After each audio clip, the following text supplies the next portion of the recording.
everyone, welcome back to our channel. So today I wanted to talk about how my goals for 2017 went, and then also talk about some of the goals that I have for 2018 as it pertains to reading. So I had a few goals for 2017. I never do too many because you always end up forgetting some. My first goal was a very common goal here on BookTube, and that is the Goodreads Reading Challenge goal. I had challenged myself to read 35 books in 2017, and I'm happy to say that I did succeed in doing so. I actually read 37 books, so I read a little bit more than was expected of me, and I'm very happy with that. I feel like 37 is solid. I wish that in terms of the books I had read, more of them were better books, but the fact that I did manage to read more than I originally planned on is great. My second goal was to have 25% of those 35 books I read to be by authors of color, and unfortunately that didn't quite work out. I'll be able to show you how that went in just a moment. My third goal was to continue reading diversely by paying attention to where the author is from, where they grew up, where they might have been born, and what they had gone through in their lives, and to use that to sort of read stories about different people and different experiences, because that's one of the great joys of reading, is that you are able to step into someone else's shoes for a little bit and experience life from their perspective. And I'll have a little bit more information on that one. And then lastly, my fourth goal was to put closed captioning on all of my YouTube videos, and maybe go back and put some closed captioning on old ones. This is actually a goal that I'm really proud of, because I put closed captioning on all of the videos that I uploaded in 2017, so that was 29 videos, and then I also went back and put closed captioning on two very popular videos that I filmed way back in the day. I have reviews of all of the books in the Song of Ice and Fire series, and those are definitely the most popular book reviews that we have on our channel, and so I did closed captioning for two of those videos. So in total, I did 31 videos, including all of the videos I uploaded in 2017, so that I'm really happy that I stuck to that and was able to do that, because I think it's something that's important that can get forgotten on BookTube and on YouTube in general. Now, in terms of reading books by authors of color and reading books from authors from different countries than my own, I have a few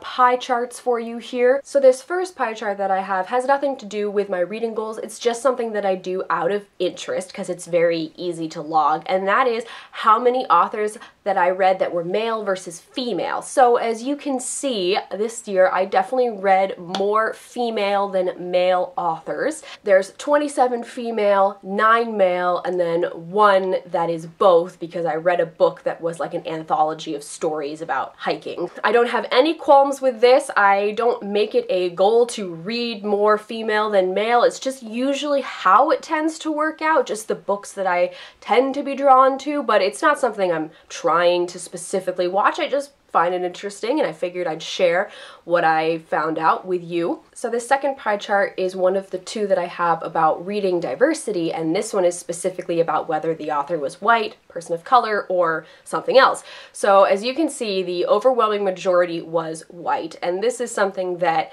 kind of fluctuates a little bit. It just depends on what books I just happen to be drawn to at the moment. If I get sucked into a series and I end up reading a lot of books by that one author who happens to be white, then it's sort of, well, yeah, you know, it happens. I don't read 100 books a year, so I feel like sometimes it can be a little hard to stray away from the influence that one series can have, but still, I can do better. I do have two randoms there. One of them is the not available, the hiking book that I read because I don't know the people's backgrounds, and then another book that I read was a women travel book, and it was stories from women all over the world, and all of them had a little picture there, so I know that there was women from a wide variety of backgrounds, so that had both. My goal was to read 25%, and unfortunately, if you take POC and you take both and combine them together, that was only 16% of the books that I read this year. So I'm gonna try and do something a little different for 2018 to get me to keep reading books by authors of color and from a wide diversity of backgrounds, but I will talk more about that once I show you the last pie chart that I have here. This is the other pie chart in my reading diversity set, and this one breaks down where the authors that I read were from. Not surprisingly, the Americans, they always have a lot of influence on what I read. I read 23 books by Americans, and then after that it kind of breaks down into a bunch of different random countries. It's no surprise that the UK, British authors, is the next largest chunk at 6, and then we get into the smaller bits. So I read a couple books by South African authors, I read a book by a Pakistani author, a Turkish author, so I definitely got some new countries in there that I don't really recall having read books by authors from there before, so that's always kind of nice. I do feel a little guilty about the fact that I didn't read a single book by a Canadian author, considering that is where I live, but alas, you know, it happens. It happens. So that wraps up what happened in 2017. Some good successes in terms of putting closed captioning on my videos and reading more books than I originally wanted to, but still some work to be done with diversifying my reading. And so that brings me into what do I want to do for 2018. So the first goal that I have is once again the Goodreads Reading Challenge, and this year I've decided to push myself up to 40 books.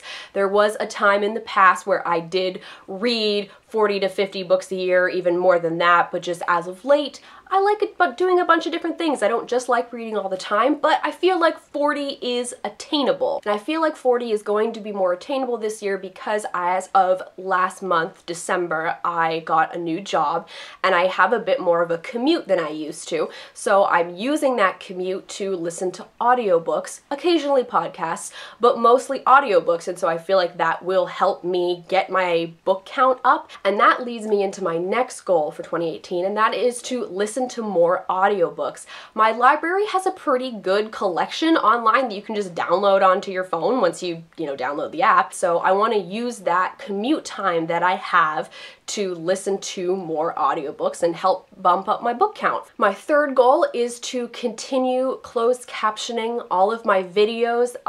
Because I had such success with it last year and I feel like it's a good thing to do, I want to keep that good thing rolling. So any video that I upload in 2018, my plan is to do closed captioning on them. Whether it goes up right when the video goes up, that remains to be seen, but it'll happen. And then the last challenge that I'm going to try and accomplish this year is the Book Riot Read Harder Challenge. It's been mentioned on BookTube before, there's plenty of others that do it, but I want to try it out this year. I've downloaded the PDF, I've started marking up what books on my shelves I think could fit those challenges, and then whatever else I don't have, I'll either get my hands on through the library or through an audiobook, or I will buy it throughout the year. So hopefully that will kind of give me a bit more direction in keeping my reading diverse and hopefully open me up to trying out some other things, discovering some new authors. I also want to mention that I will be using Sophie from Portal in the Pages Excel spreadsheet this year. She has a whole video on it. I can link it down below, but it's something that she has formatted, so it automatically, once you enter in the information that you need about the different books, it will generate all of the pretty pie charts and graphs for you, so my lazy butt doesn't have to do them at the end of the year. Kudos to her for doing that, because it looks like it was a lot of work, and I'm really excited to get to use it and see sort of how my reading looks once the year comes to a close. So those are my goals for 2018. Let me know what your goals are for this year down below. Do you have just one goal that you're going to try and accomplish, or do you have a few, or maybe you have a ton and you just really like having some structure? As always, all of our links are in the doobly-doo. You can check those out if you feel so inclined. Thank you guys very much for watching, and I'll see you later.